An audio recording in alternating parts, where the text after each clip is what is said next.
Let's talk about gym anxiety. If stepping into the gym makes you feel anxiety and dread, you are not alone. It's estimated that 42% of people suffer from gym anxiety. But the good news is it doesn't have to stay that way.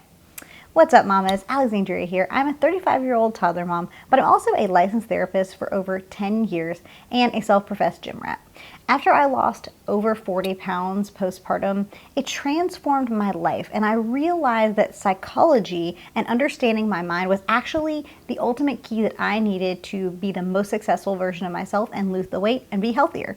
And so now I have cracked the code, and I want to help you to transform your life in the same way that it transformed mine. And in today's video, I want to discuss gym anxiety, and I want to give you some therapist-approved strategies that are going to help you overcome your gym anxiety and turn that anxiety into empowerment.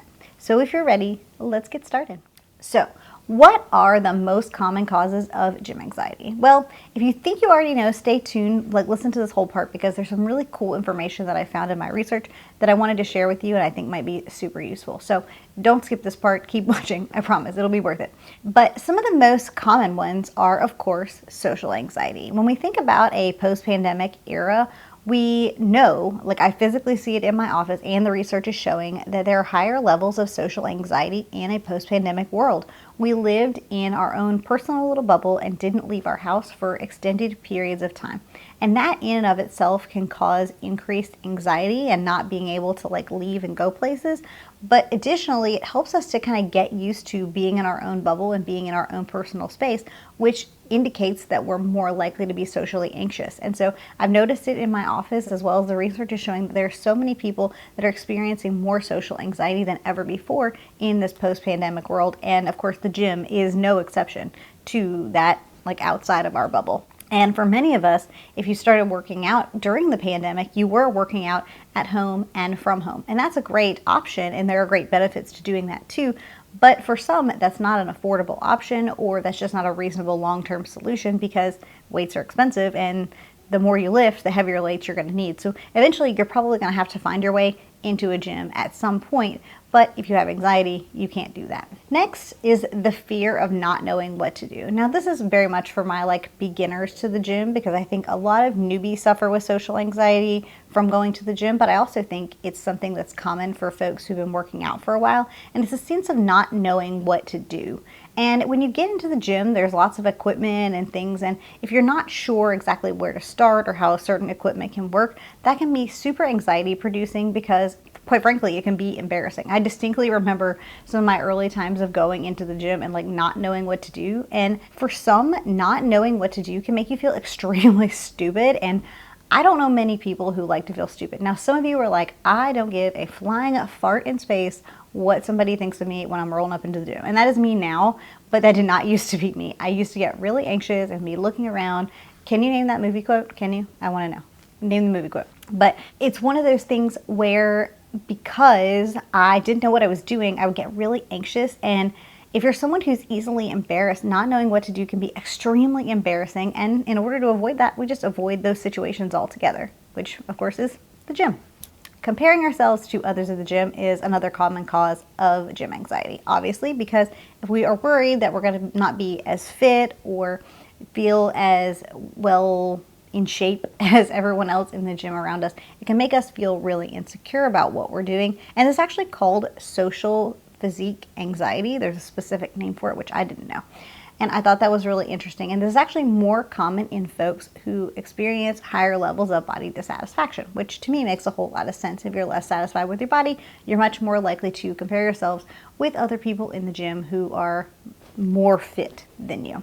And finally, there's actually an anxiolytic effect to working out. And this one was like a light bulb moment for me because I distinctly remember in middle school and high school when we would have to run laps at cheer practice and stuff, I would start to get really anxious and panicky. And I thought it was asthma for many, many years, and they actually gave me an inhaler. But it makes perfect sense because when we think about the way when you exercise and you start to, work up a sweat, what happens to you, right? You start to build muscle tension. You might be short of breath. Your heart rate increases.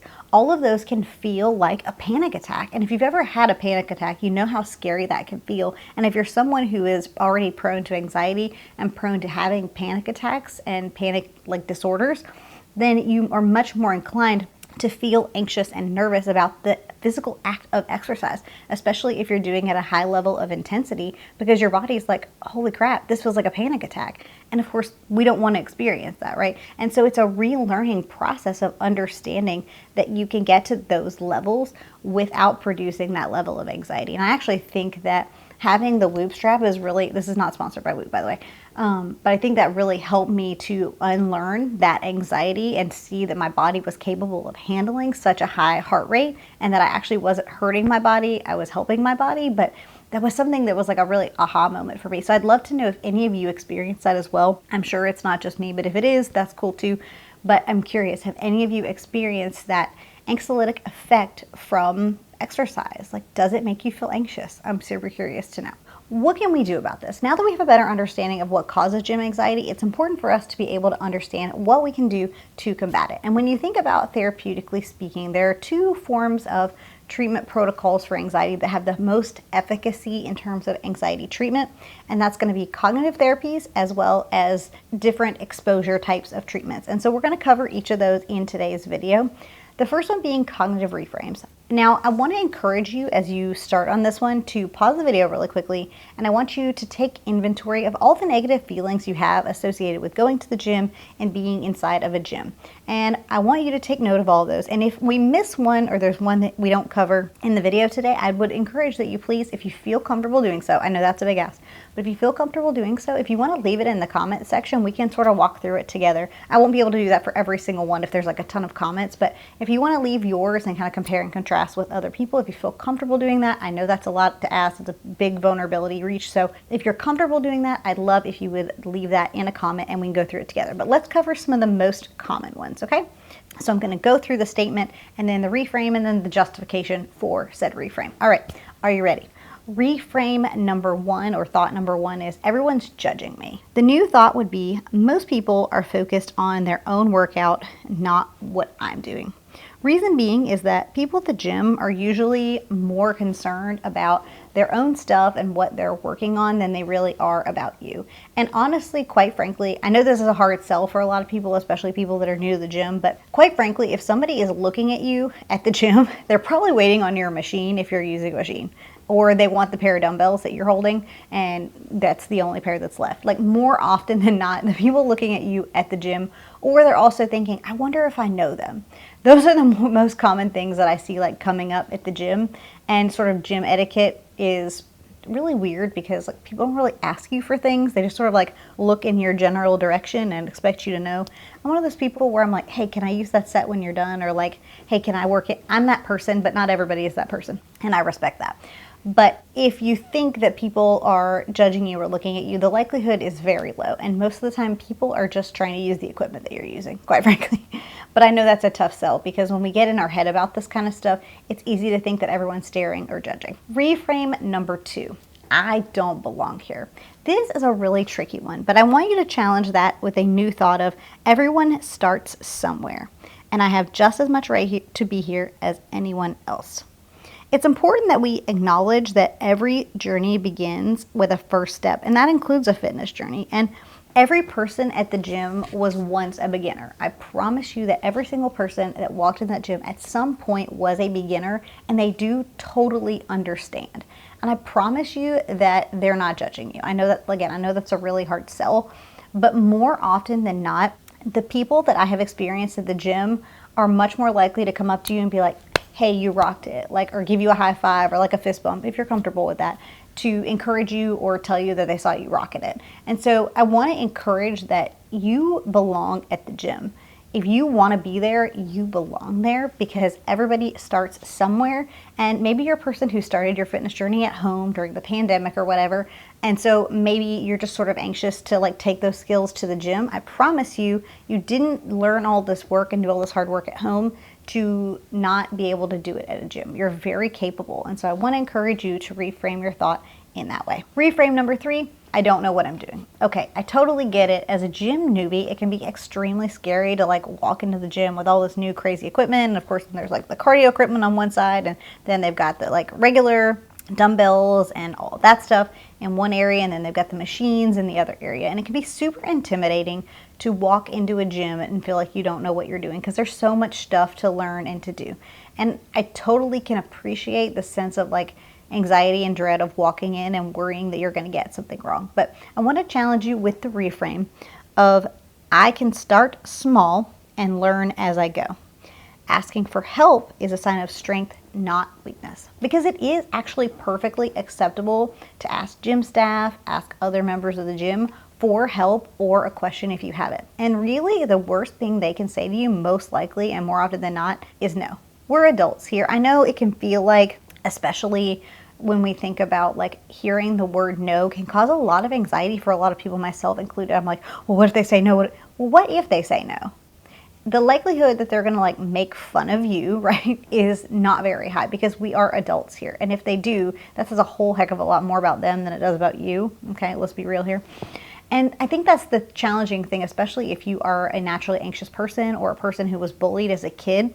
Coming up and talking to somebody and asking them for help, again, can sort of trigger that embarrassment piece. And it's like, well, what if they make fun of me? The likelihood that some person at the gym is going to make fun of you for like asking you to check your deadlift form or asking about, you know, how to do a squat properly or whatever it is, or how to use said machine, they're more likely than not going to be willing to help you.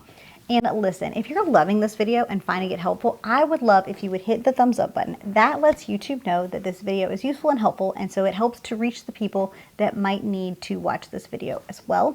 And if you love it here, I would absolutely love if you would subscribe and let me be your non-judgy mom friend who comes alongside you to help you reach your goals. Reframe thought number 4 is I'm too out of shape to be here. And again, this is one I totally can appreciate and understand because when you're first starting out, there's already a lot of sort of pressure you put internally on yourself about getting in better shape, and typically quite a fair amount of shame and guilt associated with being overweight or feeling like you're not taking the best care of your body. And while I'm not saying that's necessarily a good thing or that you should feel that way, I do think that is a reality for so many of us. I know for me it was like feeling this shame and guilt because I wasn't taking good care of my body or because I felt like I didn't look the way I was supposed to look. And there are a lot of societal pressures and norms, and so we're not going to get into all that today. I've done other videos on that if you want to hear about all that jazz, but that's just very much like social talk about what we should and shouldn't be doing. But that puts a lot of pressure on us and also can make us feel extremely anxious and also extremely guilty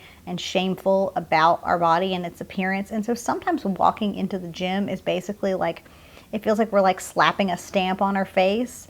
But the reality is that you're not too out of shape to be there. The gym is the place for you. And I want to challenge you with that reframe, that the gym is exactly where I need to be to improve my health.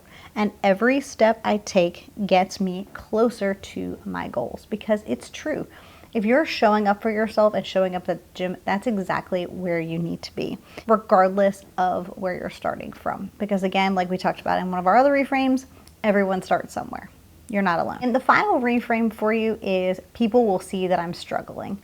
Again, this is a hard one for a lot of folks. And I think there's very much this sort of sense of like fear of failure. And the kind of weird thing about, especially when you think about gym and fitness and like getting in better shape, is that in order to be successful in the gym, you actually have to fail. In order to reach your full potential, you actually have to be failing reps at the gym. And that can be a really hard thing to relearn, because for many of us, we learned that failure equals bad. But in the gym, failure actually means that we're building stronger muscles, because we're teaching our body, oh, hey, that was too heavy. So it learns, hey, oh, I need to build more muscle so that next time I can lift X weight. It doesn't know the weights themselves, but it teaches our body that response. So that's actually how we build the muscles, is pushing to failure. And so we have to relearn that failure is not a bad thing. Failure is part of learning. And the new thought could be struggling means I'm pushing to my limits, and that's how I'll get better, because that's exactly right. the more you are getting to those limits where you're struggling, it means you're really pushing your limits. It means you're working hard and doing the things you need to do to get more fit, to get healthier, to live a better, healthier version of yourself. And showing effort and struggling is showing effort. It is a sign of progress, not a sign of true failure. Failure would be if you gave up because you felt like you weren't fit enough to be there, or you gave up because people saw you struggling. That would be actual true failure. You're not a failure because you're showing up and you're trying.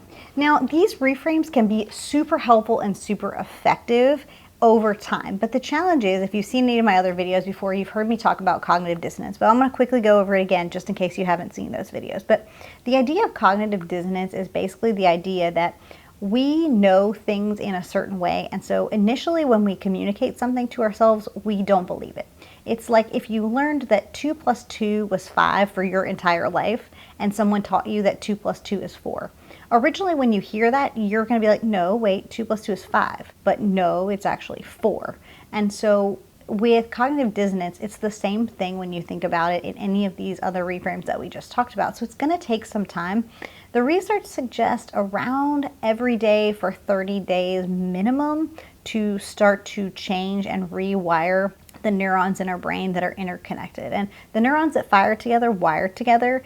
And basically what that means for you logistically is that the more often you repeat it consistently, whether you feel it or don't feel it, the more likely you are to essentially retrain your brain to communicate this to yourself. And so you no longer believe the thing that you used to believe. But it does take time. And because it takes time, I want to give you some other like practical strategies that you can sort of use in the meantime.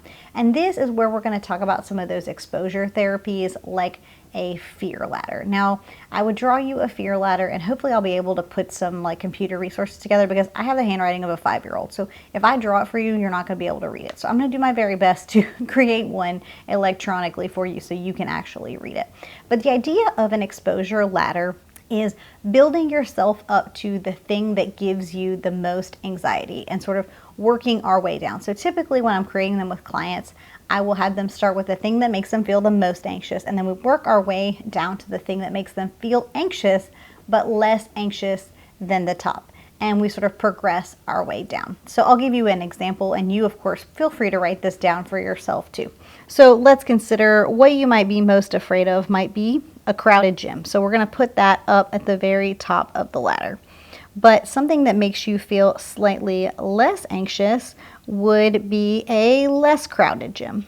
And then from there, what's less frightening than a less crowded gym? A less crowded gym with a friend, with someone you know there, and so forth and so on. What might be even less frightening than that is maybe, I don't know, exercising from home first because you're not really sure about exercise as a whole. So as you see, we sort of work our way down. It's going to look different for everybody, so you have to examine for yourself what are those triggers for you, because for some people, they're going to feel extremely anxious at a crowded gym, but for others, they may only feel anxious at a gym if there's like 1 or 2 people. That may be like really, really anxious producing, even more so than like a crowded gym because, I don't know, there's people that can pay attention. I don't know. It doesn't matter. My point is that it's going to be different for everyone. So it's important that you write them down for yourself and consider what makes me feel most anxious all the way down to what makes me feel the least. And then you work your way up from there. So you start with the thing that makes you feel the least anxious. So in my example, going with a friend to a less crowded gym might be our like bottom rung. And so we invite a friend and we take them with us to the gym. And once we feel comfortable doing that, then we work our way up to the next one, which might be going to a less crowded gym alone. And then once we get comfortable doing that, after some time, we're going to build up to maybe going to a more crowded gym with a friend. And again, once that gets more comfortable, we work our way up to more crowded gym alone. Hopefully that makes sense, but please feel free to ask questions in the comments if you have them. Once you do that, you see and learn that and relearn in your body that it's not the negative experience that you once thought it was. To me, it's kind of like allergy shots, but for fear and anxiety, because with an allergy shot, you get little micro doses of an allergen to teach your body to not fight against it. And in a lot of ways, it feels like that's kind of what a fear exposure ladder is in anxiety when we're teaching it to clients. It's teaching us, like giving us micro doses of the anxious thing so that we can relearn what is actually we need to be afraid of and not. Hopefully that makes sense. I also want to give you a couple of like practical things that you can do, whether you want to build an exposure ladder, a fear ladder or not.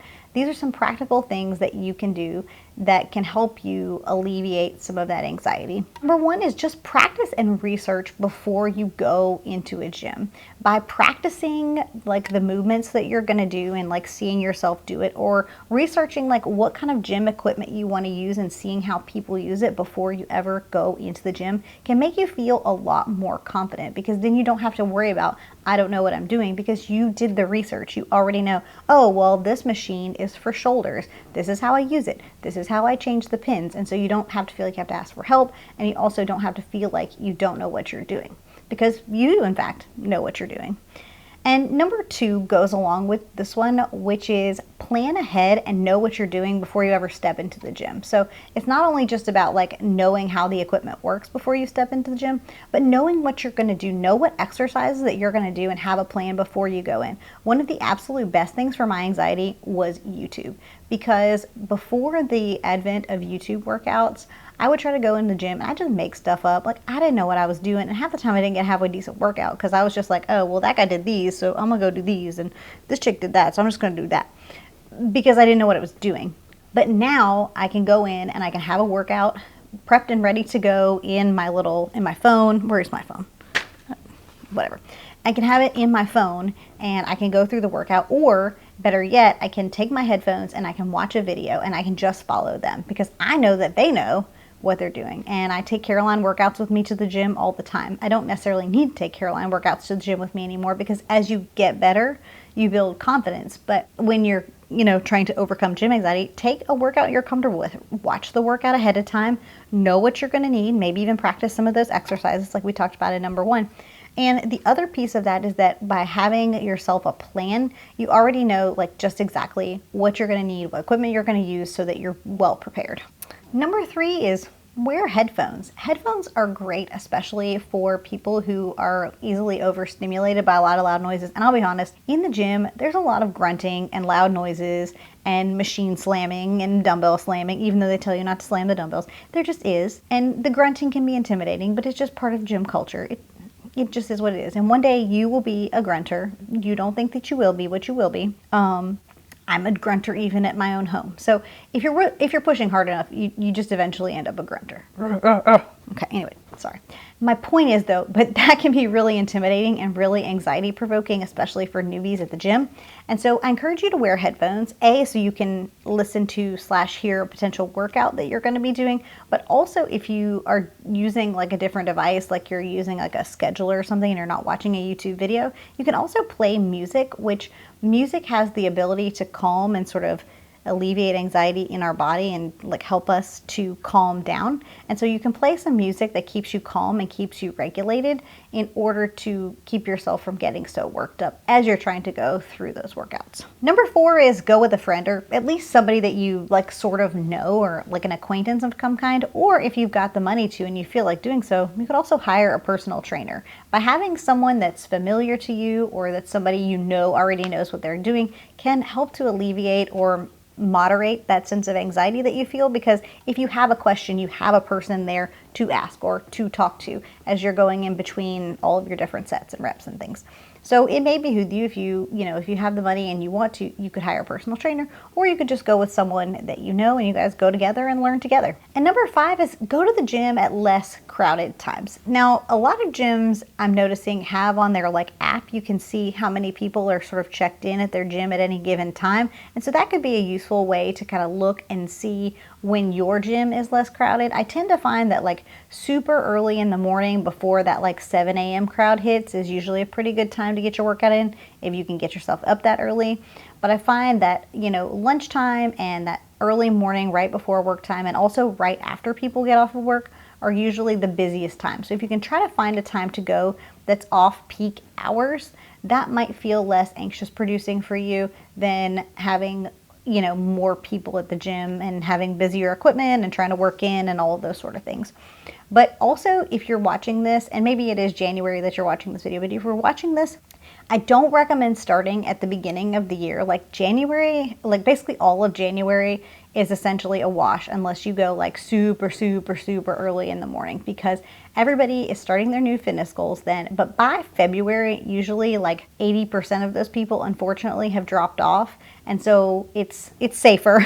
It's less busy by then. But January is just, it's a wash because everybody's decided to start fitness goals for the coming year. So if you're watching this in January, maybe just wait till February hits and just be practicing at home until it hits February, which is great. I think, all for it. If you are one of those people, I hope you are one of those people that starts in January and is still going in February. I hope that is you. You can do it. I know you can.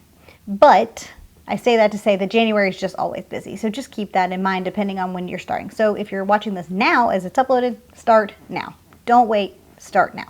Because the gym is not very busy at this time of year, or less busy. And if you loved this, I'd highly recommend going to watch this video. Here is about learning to love exercise. And if you loved this video and found it helpful, please make sure you give it a thumbs up and of course subscribe if you haven't done so already. And let's go crush it.